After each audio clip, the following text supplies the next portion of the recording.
Hello friends, welcome to Technology Tech Tamil channel. So இந்த வீடியோல நம்ம எதை பத்தி பார்க்க போறோம்னு பாத்தீங்கன்னா எப்படி வந்துட்டு பாஸ்போர்ட் சைஸ் போட்டோ கிரியேட் பண்றது. இப்போ வந்துட்டு நீங்க நிறைய காசு கொடுத்து வந்துட்டு ஒரு ஸ்டுடியோல போயிட்டு போட்டோ எடுத்து அதை அவங்க பாஸ்போர்ட் சைஸ் போட்டோவா மாத்தி கொடுப்பாங்க. இப்போ ஸ்கூல் ஸ்டூடெண்ட்ஸ்லாம் வந்துட்டு அப்படிதான் பண்ணுவாங்க. இப்போ வந்துட்டு நானும் ஒரு ஸ்கூல் ஸ்டூடெண்ட்ஸ் தான். ஆனால் இனிமேல் நான் அந்த தப்பு பண்ண போறது இல்லை.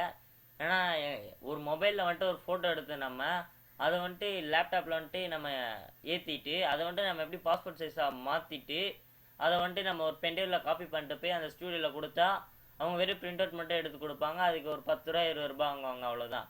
நம்ம 100 ரூபா 150 ரூபா கொடுத்து வந்துட்டு அந்த பாஸ்போர்ட் சைஸ் ஃபோட்டோவை அப்படி எடுக்கிறதுக்கு 5 ரூபா 10 ரூபாலேயே வந்துட்டு நம்ம முடிச்சுட்டு போயிடலாம்.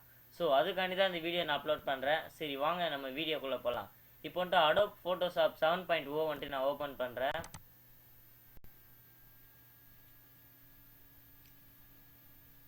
ஸோ இப்போ வந்துட்டு ஓப்பன் பண்ணிட்டோம். இதில் வந்துட்டு பார்த்தீங்கன்னா நீங்கள் லாஸ்ட்டாக எந்த டூலில் விட்டிங்களோ அதுலேயே தான் இருக்கும். ஸோ இன்னும் எனக்கு மட்டும் இந்த டூலில் இருக்குன்னு சொல்லிட்டு யாரும் கீழே கமெண்ட் பண்ணாதீங்க. இப்போ வந்துட்டு ஃபைல்ஸ்குள்ளே போங்க. இங்கே வந்துட்டு ஓப்பன் கொடுங்க. Ctrl+O ஷார்ட்கட் உங்களுக்கு எது பிடிக்குதோ அந்த மாதிரி கொடுத்துங்க. இப்போ வந்துட்டு நான் எடிட் பண்ண போகிற பாஸ்போர்ட் சைஸ் ஃபோட்டோ வந்துட்டு இதுதான். ஸோ உங்களுக்கு என்ன ஃபோட்டோ வேணுமோ அதை எடுத்து வச்சுக்கோங்க.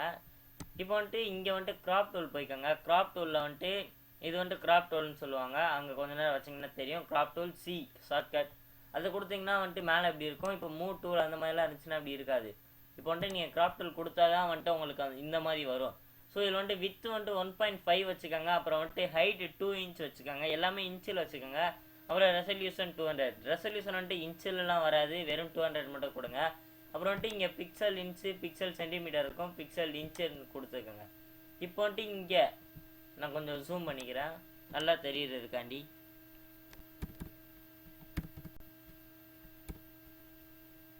ஸோ இப்போ வந்துட்டு நம்ம ஜூம் பண்ணிட்டோம். இப்போ வந்துட்டு நம்ம இங்கே வச்சு அதாவது உங்களுக்கு எங்கே தேவையோ அங்கே வச்சு அப்படி இழுத்து விட்டிங்கன்னா போதும். அதை நீங்கள் பெருசு பண்ணிக்கலாம். ஸோ உங்களுக்கு தேவையான அளவுக்கு நீங்கள் கரெக்டாக அட்ஜஸ்ட்மெண்ட் பண்ணிட்டு ஒரு என்டர் அடிச்சிங்கன்னா போதும், அது கரெக்டாக வந்துடும்.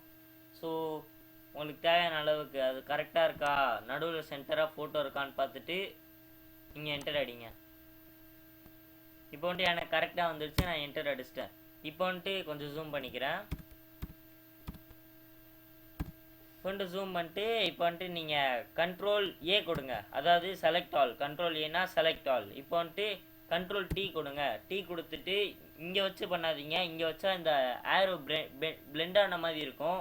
ஸோ அதாவது வந்துட்டு இங்கே கரெக்டாக அந்த கார்னரில் வச்சோடனே வந்துட்டு இப்படி காமிக்கும். இங்கே வச்சா இப்படி காமிக்கும், இங்கே வச்சா இப்படி காமிக்கும், இங்கே வச்சா இப்படி காமிக்கும்.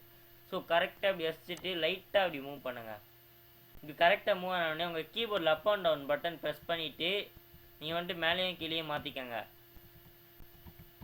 அதாவது கரெக்டாக அந்த ஃபோட்டோ வந்துட்டு சென்டரில் எல்லா இடத்துலையும் ஈக்குவலாக அந்த ஒயிட் தெரியுதான்னு பார்த்துக்கோங்க. ஒயிட் தெரிஞ்ச மாதிரி உங்களுக்கு பிடிக்கிற மாதிரி தான் அது. நீங்கள் உங்களுக்கு எப்படி வேணுமோ வச்சுக்கோங்க. ஆனால் கரெக்டாக அந்த ஒயிட் ஈக்குவலாக தெரியணும். அந்த மாதிரி வச்சு என்டர் கொடுத்துருங்க. ஆனால் இந்த செலக்ட் ஆல் பண்ணதில் அப்படியே இருக்கும். அதனால Ctrl+D கொடுத்தீங்கன்னா டி செலக்ட் ஆயிரும். ஸோ இப்போ வந்துட்டு நம்ம இதை காப்பி எடுத்து வச்சுக்கலாம். எடிட்குள்ளே போங்க.